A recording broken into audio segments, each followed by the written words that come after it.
Hello, and welcome to the Let's Talk Transformation podcast. Today, we will be exploring the topic of inclusion and emotional inclusion, so important as we move into building these more connected organizations and making them more human. I'm delighted to welcome Mollie Rogers-Dieu, General Manager of Longchamp in Singapore and Malaysia, a keynote speaker, and also the founder of the non-for-profit Emotional Inclusion in the Workforce. Mollie, welcome to the show. Thank you so much, Susie, for having me on. It's such a pleasure. It's an absolute pleasure to have you on the show, and I'm looking forward to this conversation on a subject that we need to talk more about. So, Mollie, you're an advocate, I know, for humanizing the workforce and reconciling, business, and I'm going to say human, but emotions in particular, but also looking at the new paradigm of leadership. So what does that mean in the corporate world? How can we prioritize emotional, psychological needs? And how can we change the lens through which we see this subject and through which we act and interact? So I know throughout your career in the fashion industry and listening to hundreds of stories of people who've navigated work, whatever's happening whilst facing the perfect storm, there's a reality, isn't there, to addressing this subject in the workplace more explicitly. A quest we both share, but also more operationally. So yes, it enhances business productivity, but also it enhances personal and collective flourishing. So can we start there with a little bit more about your vision for emotional inclusion at work and why now? Yeah, well, thank you for this lovely introduction and for leading us to the subject matter of emotional inclusion, what it means, right? Yeah. Because it is a rather new coin term. So I think on the societal front, we are all very versed with what emotional intelligence means. Yes. It's a term that was widely popularized by Daniel Goleman. And when we break down what emotional intelligence means, it really revolves in and around the knowing of how to navigate our emotions and the emotions of the people we interact with. But my question was always, well, where is the doing? Yeah. Right? So it's a great thing to have emotional intelligence work, but how do we put it into practice? And I realized that we were all sort of dancing in and around inclusion and dancing in and around what emotions meant and how do they fit into the workplace landscape. And I realized that by putting the two together, emotional inclusion, because inclusion is a verb, it's an action, it allowed us to then have, a roadmap of how to put emotions into action.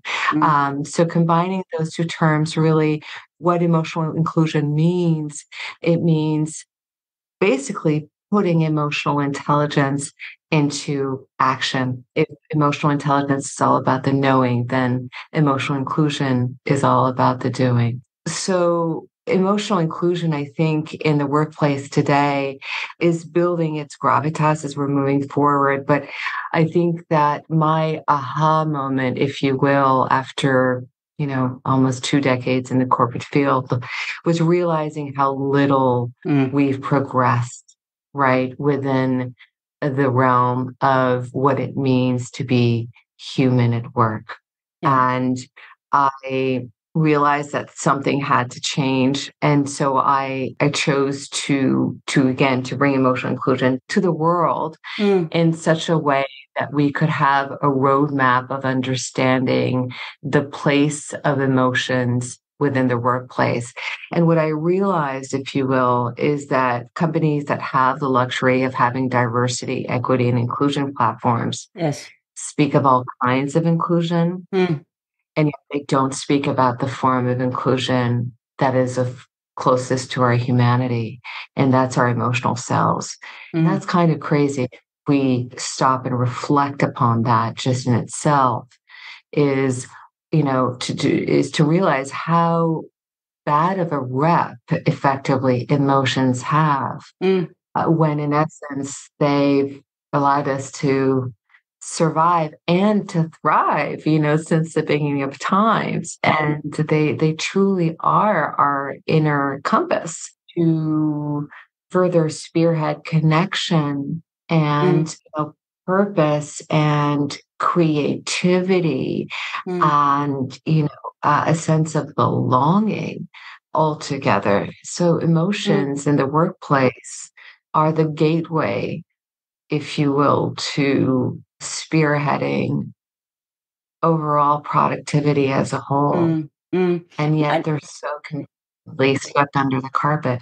aren't they just? And I love the fact that you talk about it as a gateway, because I think DE&I platforms, we have opened a bigger discussion and dialogue around inclusion, not necessarily emotional inclusion, but it's still that intention action gap, which is the gap you're filling, still remains. And we see a lot of people still wearing their masks to work, even though we've got an inclusive environment. I'm going to put that in inverted commas for the moment.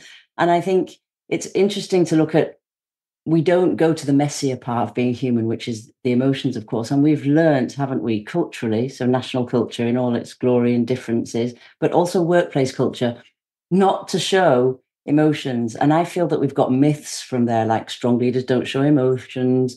We have two selves, one at home, one at work. Emotions aren't powerful, that, you don't, they won't bring anything to the workplace. That will be seen as weakness. And like you say, emotions are our inner compass, but we are emotionally illiterate in the workplace Yes. today, is my observation. And it's interesting to see how we can start deconstructing these beliefs, which are now systemic beliefs in organizations and in society to some extent, around talking about emotions. How do we equip people, Molly, to actually talk about emotions in organizations? Because the higher you go, of course, the less emotional vocabulary you hear. It doesn't mean they don't have it, Yeah. is my observation, but you don't hear it. Mm. It's yeah, no, you're spot on. I think the fact of the matter is that we're so afraid of speaking up Yeah. and showing our emotions. And so we spend most of our lives with our masks of invulnerability on, Mm, because showing emotions in the workplace equates to weakness and unprofessionalism still that can carry greater risks, such as not just being, labeled and blacklisted, if you will, but also fired in some cases. mm, So the fear is very present still. And a recent study by Gallup, actually it was a 2022 study by Gallup, found that 81,396 hours yes. is how long the average person spends working throughout their lifetime, That's a lot. making sleep the only thing we do. It is a lot, Yeah. and it makes sleep the only thing we do more than work. So if we allow ourselves to live our lives pretending to be who we aren't because of societal pressure and stigma of having emotions and what it means, that's an existential question we all have to ask ourselves. Of Does course. it sit right with us or not? But at the end of the day, what we can do on an organizational level is spearhead the discussion. And that has to come from the top. Leaders Mm, have the lion's share of responsibility in being voices of change mm, and showing that and paving the way and showing that it's okay and beneficial to the organization mm, to bring our full selves at work. This whole concept of, work life balance or work mm, life integration is such a false dichotomy. And so is, this whole concept of leaving our home selves at the doorstep when we enter through, the door of work. There's no such thing as being able to split ourselves in two. mm, So I think our overdue, in this discussion as to what it means to, again, bring our whole selves at work. So leaders have the lion's share of responsibilities. Diversity, equity, and inclusion platforms have also their own responsibility in bringing forth authentic, mm, and I underline authentic campaigns. There's one campaign that I love and Shell spearheaded called Uncomfortable Truths, mm, where an internal introspection on a campaign level where they asked their own employees what were the issues they saw within their organization, i.e. at Shell?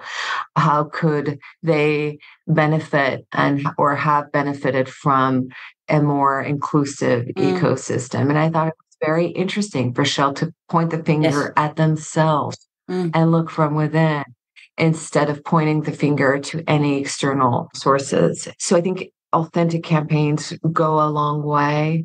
They allow also employees and those who are not a part of the organization itself to see the value in working for the said company. I think we as emotional beings feel when authenticity is at the genesis of a project or at the genesis of a value structure that a company has. Then I also think that human resources have their fair share of work to be done as well. Absolutely. When it comes to making sure that on an insurance scheme, that they make sure that mental health policies are embedded in the insurance schemes that are proposed to employees, and that be the status quo, that we stop effectively just thinking it's okay to give basic medical care when we know that the mind, body, and soul are all connected.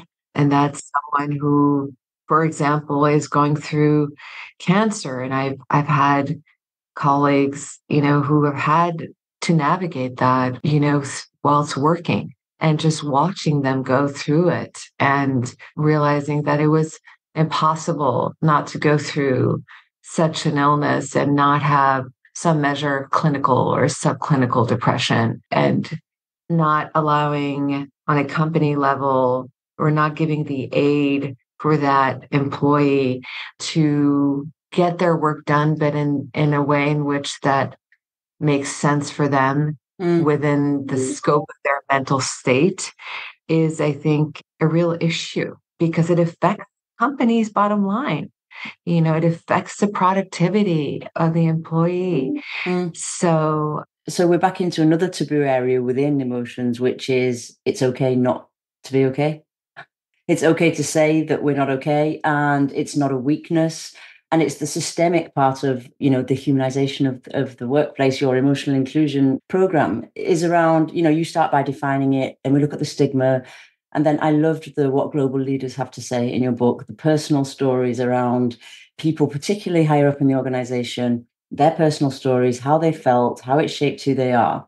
And I think that part of systemic emotional inclusion, so making sure that the system reflects that it's okay and that they have mechanisms to deal with that, is really important from a systemic point of view. But a senior leader's job for me is to create the conditions for people to thrive and for business to thrive. So creating those conditions leads to having these type of conversations, which, let's be clear, are uncomfortable, and we don't really know what's going to come out of them, but they can change people's lives if you hold a space where they feel heard and where they can put these emotions that they would like to share. Yeah. How do you see senior leaders navigating that? Because one, it's uncertain. Two, it's a little bit, a lot uncomfortable. And three, it isn't what we do around here in terms of culture today. So how do you see that playing out, Mollie? Yeah, I'd like to first address the first quote you mentioned, it's okay not to be okay. And actually, I love the Perry Noble quote, who states, it's okay to not be okay, but it's not okay to stay that way. Yes, yeah. And I adore that quote because it couldn't be more on point. And I think that to answer your question, there's a big divide in terms of the leadership pool today still, where mental health has become, I would say, pretty high up on the list of priorities, not quite as high as sustainability yet, but mental health has become a buzzword of sorts. And so what I see is that on one side of the spectrum, you have the leaders who talk about mental health and want to implement mental health, but that stay very surface level and do it really just because it sounds good to talk about mental health. But when you scratch a little bit further, nothing is really being done to create pillars within their organizations so that employees truly feel cared for and heard. And so for me, it's still very much an issue. And then you have the leaders who do want to start, redefining what mental health within their organizations looks like. And then they will implement 24/7 hotlines and make those available to their employees, which are great. In the book, I refer to them as crutches because they're good to have, but they're not enough to, again, create real change from within. So, or they'll put into place mental health barometers, which are anonymous questionnaires to try and understand where, the employee pool is at. But here too, the problem with these questionnaires is that one never really knows, right? If they are fully confidential or not, or they'll propose the coaches for their employees to go to. And the problem with coaches, and I have nothing against coaches, but here, we are whole people, and our work selves and our personal selves are intertwined, and there is no confidentiality component. So, which a psychologist has by way of their medical practice and license. So there are gaps here in terms of what those leaders can really do to sustainably create, again, these mental health pillars within their organizations. Now, through our program, we have a vested interest in making sure that we have psychologists who work directly with organizations and curate plans that are directly linked with their DNA. Every company has a culture of its own. But also, it's about making sure that the platform lives and breathes day in and day out by getting employees to be a part of what it means to be emotionally included in the workplace. And so I think there's still so much to be done. And that's why I wrote the book. It's because, you can literally Google any statistic you want in and around mental health, and you get a plethora of information on how one can promote more mental health in the workplace, but there is no roadmap. That's the truth. That's just where we're at. So I'm not claiming to have the hard and fast truth and, all roads lead to Rome. But I think the intent behind the book was to provide a roadmap for organizations and leaders alike who do want to make a serious difference within their organizations and give them the steps that perhaps could get them started on that path. But there is a clear difference. Yeah. And as you said, I like the fact in your book that every chapter there are key takeaways, which are essentially key takeaways either for me as an individual leader or for me as with my team and creating conditions in a more collective environment. And I love the idea of corporate leadership vulnerability and the idea of leaders taking a pledge. Can you walk us through that? Because that really struck me, Mollie. And I think it's one of the things I can do now as an individual leader. And I can also do as a collective with my peers around pledging to role model behaviors that will lead to psychological safety. If I come back to Amy Edmondson, I know that she wrote the foreword to your book, but around creating a learning organization with the right kind of wrong, if I take her new work around, creating those conditions where we can have those conversations in a safe space. You gave me goosebumps. I think there's such gravitas in and around corporate leadership vulnerability. It's a mouthful, but I think we all owe it to the humanity of the individuals we employ to be authentic with them. And here's the thing, as leaders, if we just expect for our employees to be vulnerable with us, it's simply not going to work. It has to be a two-way street. And I experienced that many times throughout my career, and just recently so, as I was navigating my own divorce. And when I felt that it was time that, or when I felt ready to talk about it, at work and share it with my employees so that they also knew, well, if I'm a bit absent-minded or if I appear disengaged at any given, because I am human too, well, here's why. And the beautiful thing about that is that when I did open up, I was received with such empathy, but it was such a degree of a receptiveness in that they then too felt open enough to share with me their trials and tribulations. Not all employees, a lot did.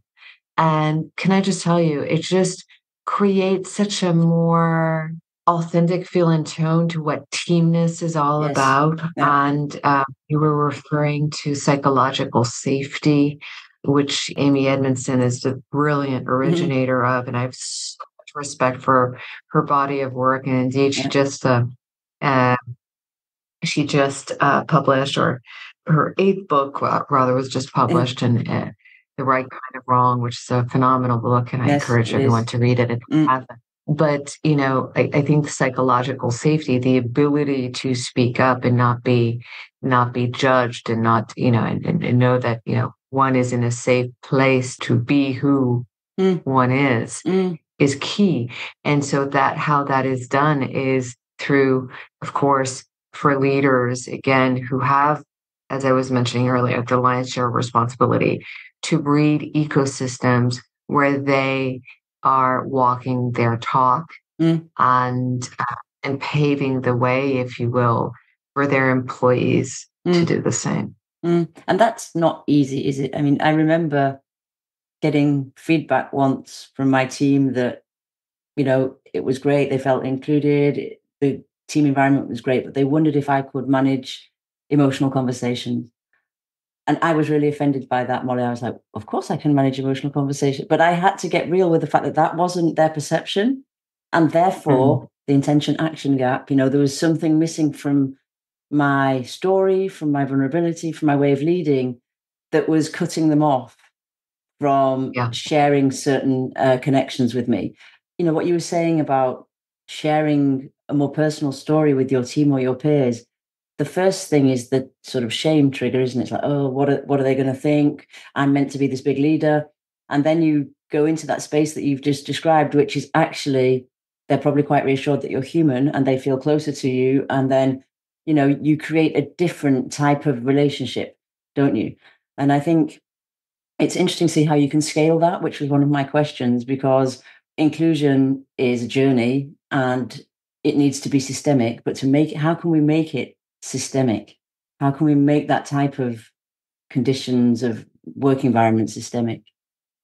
Well, I think we need to shout out and continue to spread, the degree of education in and around the fact that emotionally inclusive and psychologically safe ecosystems allow there to be greater overall performance, if you will, on an engagement level, on a productivity level, on a recruitment level. And, the numbers speak for themselves. So here too, we're not talking about an airy-fairy concept. If anything, I'm proud that Amy has endorsed my work with emotional inclusion, but the fact is that she has done an extensive amount of research in and around psychological safety on her end. She's written something like 72 or 73 case studies, with 8 books and to her name. And she herself mentioned that, the workplaces that have both psychological safety and emotional inclusion will make it possible for everybody or everyone to contribute and thrive. And I think that's a very bold statement of her to have made. but I believe it to be true in the sense where I think if we stop hiding behind archaic ways of working and that we start acknowledging each other's humanness fully, then and only then will we be able to see how productive and how our bottom lines truly benefit from it. You have these few leaders globally who understand that. Sir Richard Branson comes to my mind, for example, from Virgin. He's one who's understood this for decades. I mean, we're not reinventing the wheel. No. This is not rocket science. But the fact is that we're still having to have this discussion. And I touch upon the fact in the book here too, but how little we've progressed since the Industrial Revolution, right? Which was just 200 years ago. So yes, we've advanced on sanitary conditions and workplace sort of, overall, mainly on the sanitary conditions, if you will, at this stage and workplace, workplace sort of organization. But we've progressed so little when it comes to emotional wellness and what that looks like and how that fits into the equation of our modern day workplace. I think that that's going to backfire for the companies that refuse to look at it at face value. Yeah. Because if anything, COVID has brought a big mirror of humanity in front of all of us. Yeah. It's changed. The silver lining has perhaps been that it's changed the equation to some degree, where people are sick and tired of having to fit in a very antiquated workplace. They're done, and that's how movements are formed. When enough people come together and say enough. I like the idea of a movement because it is about that, because I think education is just the first step.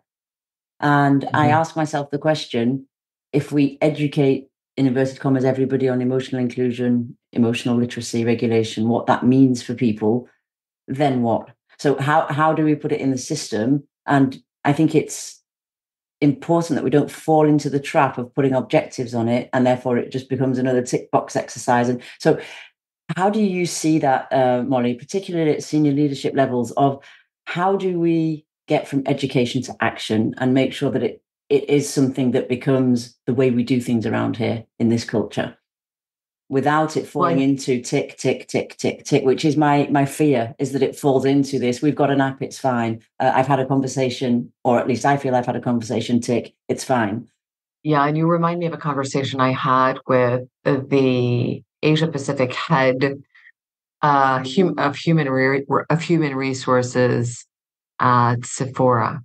And we were having this discussion in and around diversity, equity, and inclusion platforms, which have become a little bit of what you're saying. It's all about taking boxes. Yes. But how much of it is really, truly authentic at the end of the day?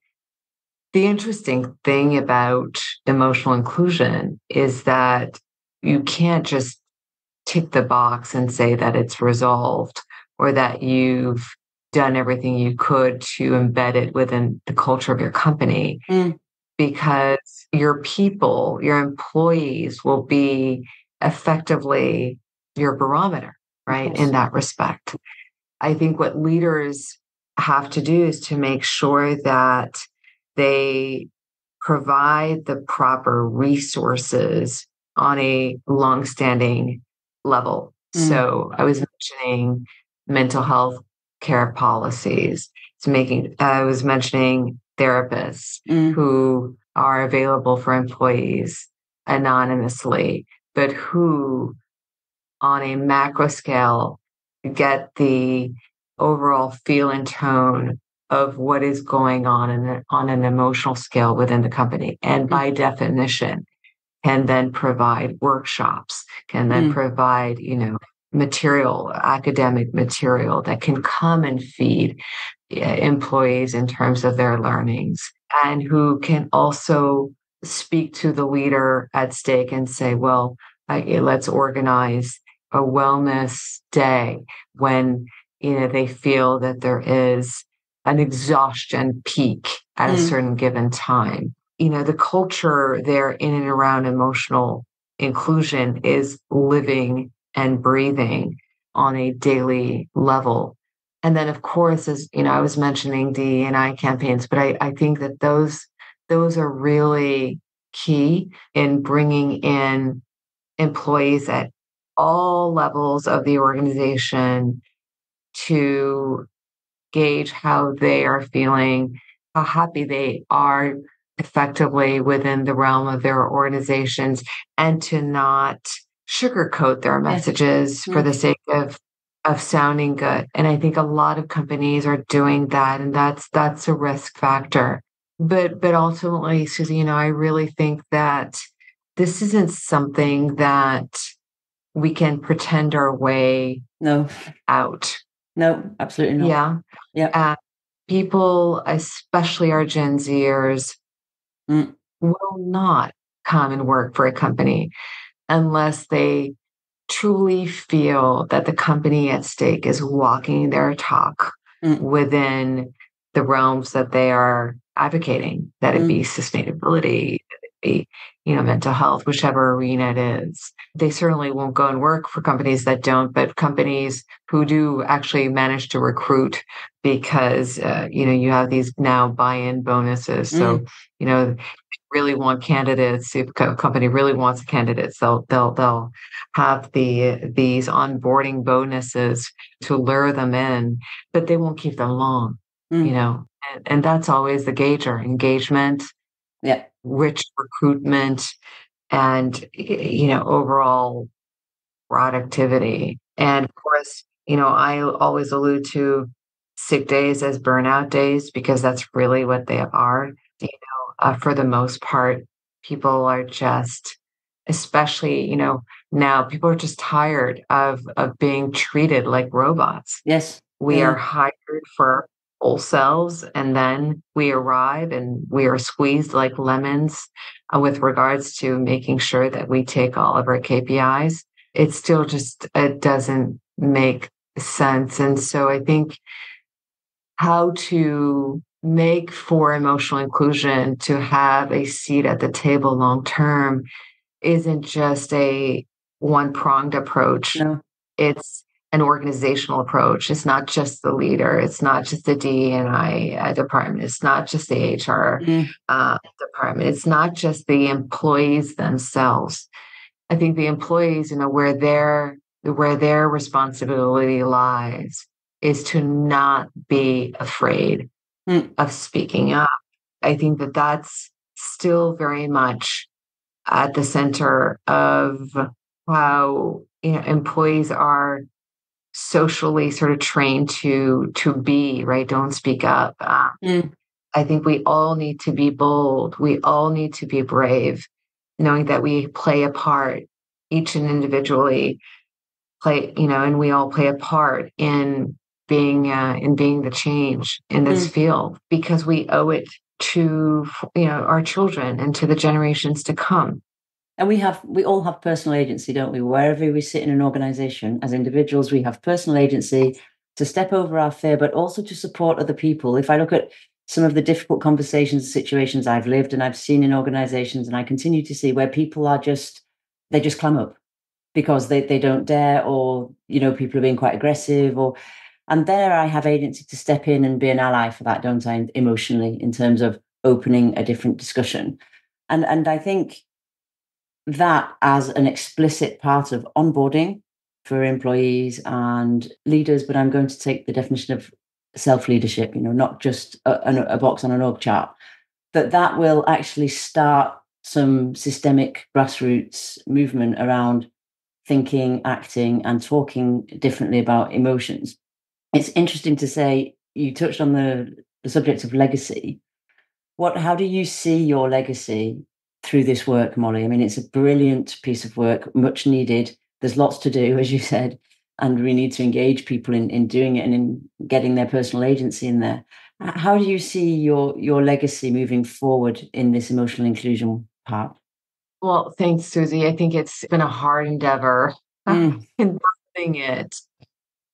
But when I see how direly needed it is in the workplace, through navigating my own stories, but through hearing hundreds upon hundreds of stories of individuals who have navigated a hard time in an ecosystem where they were not being cared for the way Mm. they should have. I realized it couldn't continue.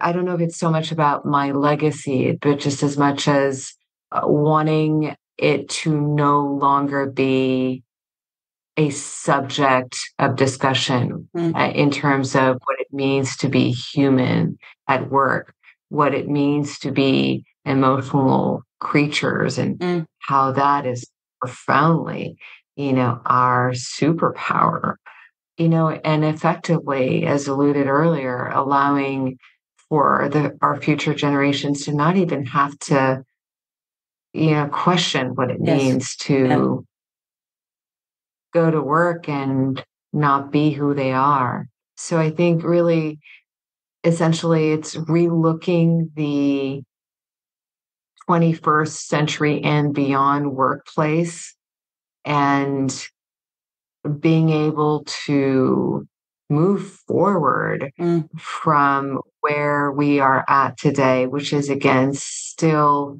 very archaic. And we've progressed, as mentioned earlier, so little since the Mm. Industrial Revolution. I just hope we don't have to wait, you know, another century or so Yeah. No. to Mm. mark that change. But I think that's our individual duty, and I'm going to use the word duty to make sure, particularly for the generations coming, that this isn't the discussion. That I like the way you say, we need to embrace the mess. We are messy humans, and maybe, I'm hoping and I'm hopeful that 10 years from now we may not be having this discussion about having to set up that discussion, but that Yeah. discussion may be part of, as you said, the way we go to work, and the Mhm. way we are human at work, because we're always going to be human at work, even more so as technology gets more and more and more evolved. What keeps us human for me is going to be what keeps us relevant, which is why I love the work on emotional inclusion, because that is essentially the humanity of who we are. And I just think we have an opportunity, a massive one, to make a difference here and to actually change the course of how we talk about these things. So yeah, it would be You're speaking interesting. my language, Susie. Uh, I mean, it would be. This is a really hard question. But if Yeah. you had one call to action, Molly, for our listeners, what would it be on embracing the mess and moving forward? Because everybody, absolutely everybody, has the power to do something on this subject. Is my belief. I would say, I think, off the top of my head, and what comes to me instantly is don't fall into the trap of false assumptions, Mm. And I think, we're all wired to do that when it comes to having an opinion on people.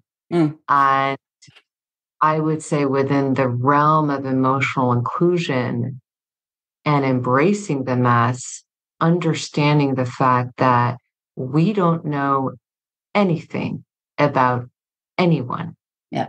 unless we ask the question and we get an honest answer, which is not always the case because we all know what we get when we ask the question, how are you? Yeah. We get the same answers all the time. And even if we try and sometimes ask a little, scratch a little bit more and try and get more answers, not everyone is ready to talk. So I think the realm of false assumption is really a big starting point for me, Mm. and within the realm of EI, capital E, lowercase I, to Yeah. differentiate it from EI, capital E, capital I, emotional intelligence. Yeah, that would be it. Excellent. I'm going to leave our listeners with that thought of false assumptions and just actually stepping back a little bit and daring to use the F word. What am I feeling? What is it about? Okay. Mollie, thank you. Thank you so much for coming and sharing your stories, your research, and your approach. Where can people find out more about you, about emotional inclusion and the program in general? Thank you so much. Well, people can find me at emotionalinclusion.com or on LinkedIn at Mollie Rogers Jean de Dieu, or they can find me on Amazon International, where I have my book, Emotional Inclusion, A Humanizing Revolution at Work. Excellent. And I look forward to interacting with anyone who chooses to reach out. Excellent. Thank you. And I would invite you all to read the book and use the key takeaways as a blueprint and a plan for action for moving this subject forward. Thank you, Mollie. Thank you for a great conversation. Thank you, Susie. It's been such a pleasure. Thank you for your time. Likewise.